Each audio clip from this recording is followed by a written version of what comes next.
गोस्वामी तुलसीदास जी महाराज अपने श्री रामचरितमानस की रचना कर रहे थे। उस समय बाबा ने एक मंगलमयी अर्धाली की रचना किया। गोस्वामी जी ने कहा, जिस समय बाबा ने लिखा, गोस्वामी तुलसीदास जी कह रहे हैं कि अति हरि कृपा जाहि पर होई अपावते मार्ग सोई। अति हरि कृपा जाहि पर होई पावते मार्ग सोई। गोस्वामी जी ने कहा कि अति हरि कृपा जाहि पर होई तो पाव देह यह मार्ग सोई। जिसके ऊपर परमात्मा की कृपा नहीं, जिसके ऊपर परमात्मा की अति कृपा होती है, बाबा कह रहे हैं कि अति हरि कृपा जाहि पर होई पाव देह यह मार्ग सोई। जब तक नारायण की अति कृपा नहीं होगी तब तक हमें और आपको भगवान की कथा, संतों का समागम नहीं मिलता। लोगों ने तुलसीदास जी से कहा, बाबा एक बात बताइए, आप कह रहे हो कि अति हरि कृपा, अरे परमात्मा को यदि जीव के ऊपर कृपा करनी होती तो वो सिर्फ कृपा कर देते। ये अति कृपा करने की क्या आवश्यकता? हम और आप भी देखते हैं, जैसे घर में कोई काम हो, कोई कुछ हो, तो हम लोग कभी कभी कह देते हैं कि अरे यार आपने तो अति कर दिया, यानी आपने हद कर दिया। ऐसे शब्दों का प्रयोग हम आप करते हैं। इसी बात को तुलसीदास जी भी कह रहे हैं कि अति हरि कृपा, अति कृपा कर देते, लेकिन परमात्मा अति कृपा क्यों करते हैं? जिस समय लोगों ने तुलसीदास जी से पूछा, बाबा ने कहा, भैया परमात्मा इसलिए अति कृपा करते हैं क्योंकि इस क्षेत्र में आने में अति कठिनाई भी होती है। बाबा ने कहा कि एहि सरयावत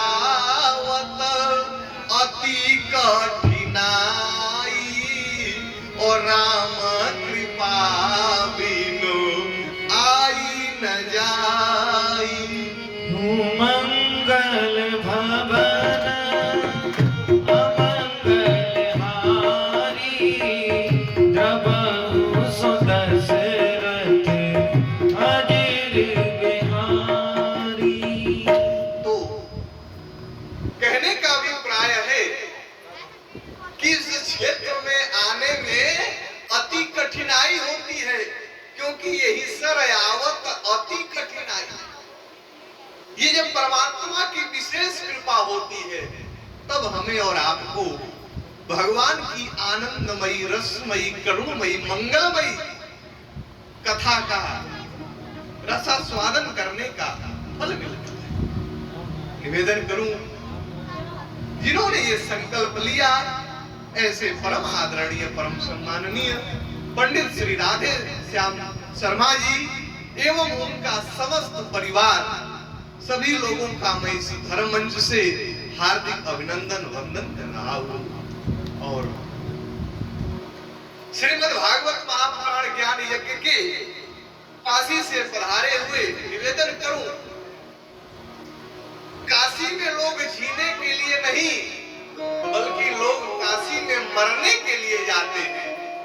ऐसे परम पवित्र धाम काशी से पधारे हुए आचार्य पद पर प्रतिष्ठित पंडित श्री उमाकांत तिवारी जी और स्थल से गौरवान्वित हो रहा है श्री मद् भागवत महापुराण के रस रसिक श्रोता बंधुओं, वाद्य यंत्र पर संगत कर रहे हमारे भैया लोग, आप लोगों का भी मैं इस धर्म मंच से हार्दिक अभिनंदन वंदन कर रहा हूं। अभी अभी हम लोग इनकी कथा से आनंदित हो रहे थे। बड़ा ही सुंदर मार्मिक प्रसंग सुना रहे थे श्री रामचरितमानस का। भगवान श्री राम ने नारी का वध किया। निवेदन करूं, चाहे भगवान श्री राम हो, भगवान श्री कृष्ण हो, आदरणीय प्रशांत जी ने निवेदन भी किया, दोनों अवतारों में भगवान ने सर्वप्रथम नारी का ही वध किया। भगवान श्री कृष्ण भी और भगवान श्री राम। निवेदन करूं, भगवान ने ऐसा क्यों किया? हमारी माताओं का, हमने एक दिन कहा भी था कि समाज में माताओं का दायित्व इतना अधिक है, इसलिए माताओं को सदैव सचेत रहना चाहिए कि कोई हमसे गलती न हो, क्योंकि आप एक गलती करोगी तो आपकी आने वाली जो संतान है वह भी गलती करती हुई जाए। निवेदन करूं, हमारी जो माताएं हैं, हमारे यहाँ 16 संस्कार हैं। पहले संस्कार में ही बताया गया, पहला संस्कार है गर्भाधान संस्कार। निवेदन करूं, यदि मां चाहे तो अपने बेटे को सब कुछ बना सकती है। निवेदन करूं, इसलिए माताओं को सदैव इस बात का ध्यान रखना चाहिए। लेकिन आजकल की विडंबना जब हो गई, इतनी संख्या में हमारी माताएं बैठी हैं। अच्छा, इतनी संख्या में बैठी है, इनसे पूछ दिया जाए कि मैया आप अपने घर में कैसी बहू चाहती हो, कि हमारे घर में कैसी बहू आवे, तो ये तुरंत कहेंगी कि हमको सीता जैसी बहू चाहिए, सीता की तरह। लेकिन ये कभी ये नहीं सोचती कि मैं भी कौशल्या बन जाऊं, मैं भी अंजना बन जाऊं। जिस दिन आप अंजना बनोगी तो आपके गर्भ से हनुमान जैसा बेटा पैदा हो। यदि आप कौशल्या बनोगी तो आपके घर में सीता जैसी बहू आएगी। निवेदन करूं, इसीलिए संत ने बड़ा सुंदर भाव दिया। उन्होंने कहा कि दंपति जीवन जोग का साधन, अभोग किए पर्यंत बनी, अबुनियाद सहित नियाद सही, अगुण एकटे एक अनंत बनी, और बापों में संत कलक्षण तय, बेटवाए रोज महंत बनी, अजननी जे तनय अंजनी बनी है, अब बेटवाओ तनय हनुमंत बनी। यदि अंजना बनोगी तो आपके कोख से हनुमान जैसा बेटा पैदा। निवेदन करूं, इसलिए सदैव माताओं को सतर्क रहना है। भगवान श्री राम, बड़ी सुंदर कथा चल रही थी। निवेदन करूं, हमारे समाज में माताओं का जो उपकार है ना, जरूरत पड़ने पर नारी का स्वरूप स्वयं देवादिदेव महादेव को भी बनाना पड़ा। जरूरत पड़ने पर स्वयं भगवान श्री कृष्ण को भी नारी का स्वरूप धारण करना पड़ा। जरूरत पड़ने पर भगवान नारायण को भी नारी का स्वरूप धारण करना। निवेदन करूं, एक दिन की लड़ाई में महाभारत का युद्ध चल रहा था। एक दिन की लड़ाई में दुर्योधन ने भीष्म पितामह से कहा कि बाबा, बड़े सावधानी के साथ सुनिएगा कि भगवान को कैसे नारी का स्वरूप धारण करना पड़ता है और कैसे भगवान अपने भक्त की रक्षा करता है, परमात्मा कैसे अपने भक्त की रक्षा करता है। निवेदन करूं, जहां से हमारी सोच समाप्त होती है वहां से परमात्मा कृपा करना प्रारंभ कर देता है। जब तक हमारे अंदर ये दम्भ है कि मैं सारा कार्य स्वयं कर रहा हूं, तब तक वो कार्य आपका सफल नहीं होगा। लेकिन समाज की विडंबना है, हम और आप जो काम बन जाता है उसको तो कहते हैं कि हमने बहुत परिश्रम किया, हमने बहुत पढ़ाई किया और उस पढ़ाई का ही देन है कि हम नौकरी प्राप्त कर लिए। हमने बिजनेस में बहुत परिश्रम किया, सफलता हमने हासिल कर लिया। लेकिन वही कुछ काम बिगड़ जाए ना, हम और आप क्या कहते हैं कि भैया भगवान को मंजूर नहीं, हम क्या करें? यानी जो काम बनता है वो हम बना रहे हैं, जो काम बिगड़ गया वो भगवान बिगाड़े। निवेदन करूं, यही बात तो मैया कैकेयी ने भी भरत जी से कहा। मैं पूरा भरत चरित्र नहीं सुनाऊंगा, लेकिन जो संकेत कर रहा हूं, भरत जी जब आए तो भरत जी ने जब अयोध्या की स्थिति को देखा है तो भरत जी ने मैया कैकेयी से पूछा है कि माँ, यहाँ सब बड़ा सुना सुना लग रहा है, क्या बात है? उस समय मैया ने कहा, भरत तुम यहाँ नहीं थे ना, यहाँ सब काम बिगड़ रहा था, लेकिन तुम्हारी माँ थी ना। मैया कैकेयी ने कहा, भरत कैकेयी कह क्या रही है कि तात बात में सकल समारी और भई मंथरा सहाय विचारी।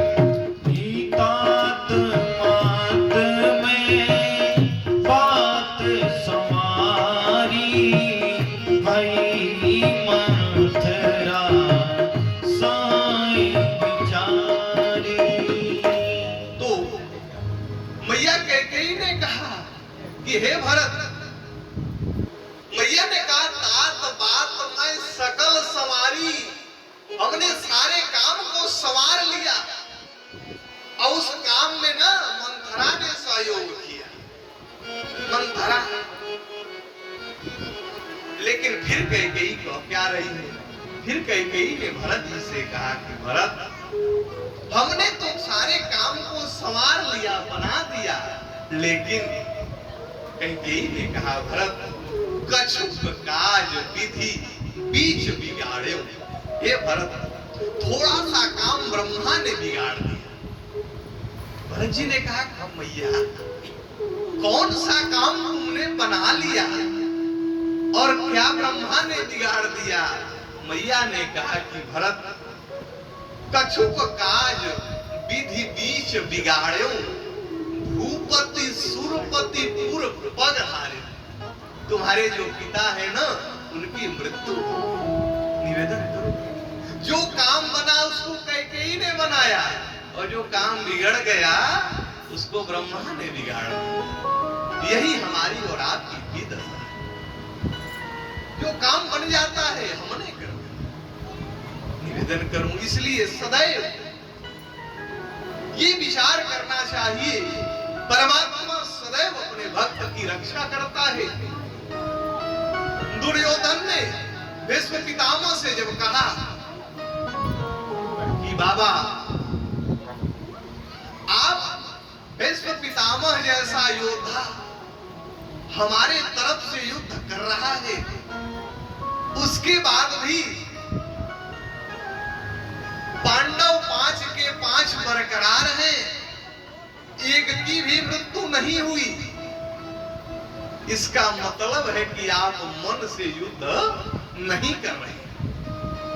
यदि आप हमारे सेना की तरफ से युद्ध कर रहे हो, उसके बाद भी 5 के 5 पांडव जीवित है, इसका मतलब है कि आप मन से युद्ध नहीं कर रहे।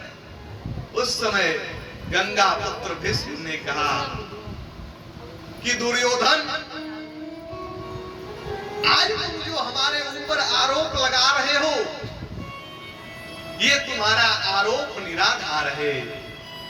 मैं मन से युद्ध कर रहा हूं, मैं भी पांडवों को मारना चाहता हूं, लेकिन आज तुमने हमारे ऊपर झूठा आरोप लगाया, तो आज ये गंगा पुत्र भीष्म प्रतिज्ञा कर रहा है कि कल मैं इन्हीं हाथों के द्वारा अर्जुन का वध करूंगा। पितामह ने प्रतिज्ञा कर लिया कि कल मैं अर्जुन का वध करूंगा। अब विचार करिए, सायंकालीन बेला हो गई, सारे लोग अपने अपने शिविर में चले गए, और जब अपने अपने शिविर में चले गए, रात्रि के 12 बजे, विचार करिए कि भगवान अपने भक्त की रक्षा कैसे करें, और भगवान अपने भक्त के लिए क्या क्या नहीं कर देते। हम आपसे कितना ही प्रेम करें, घर में परिवार में हम किसी से कितना ही प्रेम कर ले, लेकिन उसके लिए हम लोग एक सीमा तक ही सहयोग कर सकते हैं, लेकिन परमात्मा अपने भक्त को बचाने के लिए क्या क्या नहीं कर देता। निवेदन करूं, जब रात्रि के 12 बजे तो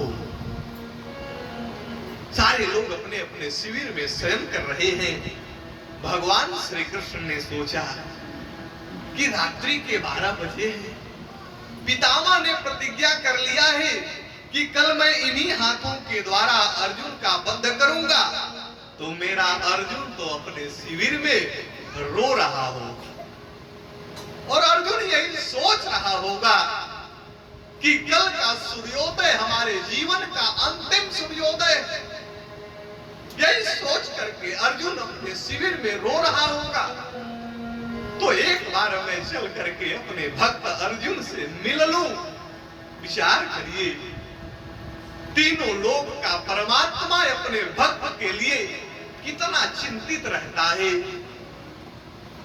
12 बज रहे हैं, भगवान श्री कृष्ण अर्जुन के शिविर में पहुंचे, लेकिन जब कन्हैया अर्जुन के शिविर में पहुंचे ना, तो अर्जुन रो नहीं रहा था, बल्कि अर्जुन सो रहा था। अर्जुन सो रहा था, भगवान श्री कृष्ण ने जगाया। कन्हैया ने कहा, अरे अर्जुन, तू सो रहा है, तुम्हें पता नहीं है, तुम पितामह को साधारण समझते हो क्या? भीष्म पितामह ने प्रतिज्ञा किया है कि कल हम अर्जुन का वध करेंगे, उसके बाद भी तुम निश्चिंत होकर सो रहे हो। कन्हैया ने अर्जुन से कहा, अर्जुन ने इतना सुंदर उत्तर भगवान श्री कृष्ण को दिया। अर्जुन ने कहा, प्रभु, जिस भक्त को बचाने के लिए तीनों लोक का परमात्मा रात्रि रात्रि भर जाग रहा है, तो अकेले अर्जुन को सोने और जागने से क्या फर्क पड़ता है? इस अर्जुन को बचाने के लिए स्वयं आप रात्रि रात्रि भर जाग रहे हैं। भगवान श्री कृष्ण ने कहा कि अर्जुन, तुम इतना बड़ा विश्वास लेकर के सोए हो? अर्जुन ने कहा, हाँ माधव, मुझे विश्वास है कि हमारा बाल बांका नहीं होगा। निवेदन करूं, जिस दिन हमारा और आपका विश्वास भी अर्जुन की तरह परमात्मा पर हो जाएगा, उस दिन भगवान आपकी रक्षा करेंगे। यदि तू इतना बड़ा विश्वास लेकर के सोया है ना, तो जाओ तुम सो जाओ, अब तुम सो जाओ। मैं भी देखता हूं कि अब पितामह तुम्हारा वध कैसे करते हैं। अब भगवान श्री कृष्ण वहां से निकले हैं और द्रौपदी के शिविर में पहुंच गए। द्रौपदी के शिविर में जाकर के कन्हैया ने कहा कि बहन द्रौपदी, जल्दी से तू तैयार हो जा। भगवान श्री कृष्ण ने जब कहा, द्रौपदी ने कहा, अरे केशव, इतनी मध्य रात्रि में कहां चलना है? भगवान ने कहा, बात करने का समय नहीं है, जल्दी से तैयार। निवेदन करूं, उधर पितामह ने जब से संकल्प लिया है कि मैं अर्जुन का वध करूंगा, तब से विश्व पितामह भी अपने शिविर में रो रहे हैं और सोच रहे हैं कि कल इन्हीं हाथों के द्वारा मैं अर्जुन को मार दूंगा, मेरा अर्जुन कल जिंदा नहीं रहेगा। इसकी ग्लानि भी पितामह को है। कन्हैया ने द्रौपदी से कहा कि बहन तैयार हो जाओ। और जब द्रौपदी तैयार हुई है, भगवान श्री कृष्ण और द्रौपदी जब चलने लगे पितामह के शिविर की तरफ, कन्हैया ने कहा कि बहन चलो, इस समय पितामह भी विक्षिप्त है और तुम चल करके घूंघट को डाल लो, और वहां जाना ना तो घूंघट मत उठाना, तुम जाकर के पहले पितामह के चरणों में प्रणाम करना, और जब जाके प्रणाम करोगी ना तो वो समझेंगे कि दुर्योधन की पत्नी भानुमति आई है, और समझ करके तुम्हें यदि अखंड सौभाग्यवती भव का आशीर्वाद दे देंगे, तो महापुरुषों का आशीर्वाद चाहे जान से निकले चाहे अनजान से निकले, आशीर्वाद तो आशीर्वाद। अब द्रौपदी चल रही है, भगवान श्री कृष्ण साथ में चल रहे हैं, लेकिन कन्हैया ने सोचा कि मध्य रात्रि है और एक स्त्री के साथ एक पुरुष का चलना ठीक नहीं है, इसलिए भगवान श्री कृष्ण वहां स्वयं नारी का वेश बना। भगवान श्री कृष्ण स्वयं नारी का वेश बना, और जब वेश बनाए, द्रौपदी अपने पैर में पहनी थी जूती, और उस जूती से खट खट की आवाज आ रही थी, खट खट की आवाज। कन्हैया ने सोचा कि कहीं इस आवाज को सुन करके पितामह का ध्यान भंग हो गया, और यदि द्रौपदी को पहचान लिए कि ये तो द्रौपदी है, तो अखंड सौभाग्यवती भव का आशीर्वाद नहीं देंगे, सारा मामला बिगड़ जाएगा। कन्हैया ने कहा, बहन अपनी जूती निकाल करके दे दो। उस समय द्रौपदी के नेत्रों से अश्रु की धारा पूरित होने लगी। द्रौपदी ने कहा कि धन्य हो कन्हैया, अपने भक्त की रक्षा करने के लिए आप क्या क्या नहीं कर देते हो। भगवान श्री कृष्ण ने अपने पीतांबर में द्रौपदी की जूती को लपेट, निवेदन करूं, आज भगवान श्री कृष्ण द्रौपदी के जूती को लिए, और इधर बड़ी सुंदर कथा प्रशांत जी सुना रहे थे। भगवान श्री राम धनुष को आज नहीं तो कल तोड़ ही देंगे। तो निवेदन करूं, जब भगवान श्री राम का विवाह हो रहा, तो विवाह के बाद ना दूल्हे को कोहबर में ले जाया जाता है। कोहबर, यहाँ भी ऐसी परंपरा है। हमारे काशी में तो शादी विवाह जब हो जाता है रात्रि में, तो सुबह में दूल्हे को कोहबर वाले घर में ले जाया जाता है, और वहां ले जा करके ना माताएं हंसी मजाक करती हैं दूल्हे से। अच्छा, कहीं कहीं की परंपरा मजाक करने के भी अलग होती। एक जगह एक दूल्हा गया ना, तो वो सब चारपाई के नीचे मिट्टी का घड़ा रखी थी, और जे वही दूल्हा बेचारा बैठा, वो सब फूटने लगा। ये सब ताली बजा के हंसने लगी कि दूल्हा बड़ा मोटा है, चारपाई टूट रही। मजाक करने का क्रम इनका अलग अलग होता है। भगवान श्री राम को भी मिथिलानियों ने कोहबर में लेकर के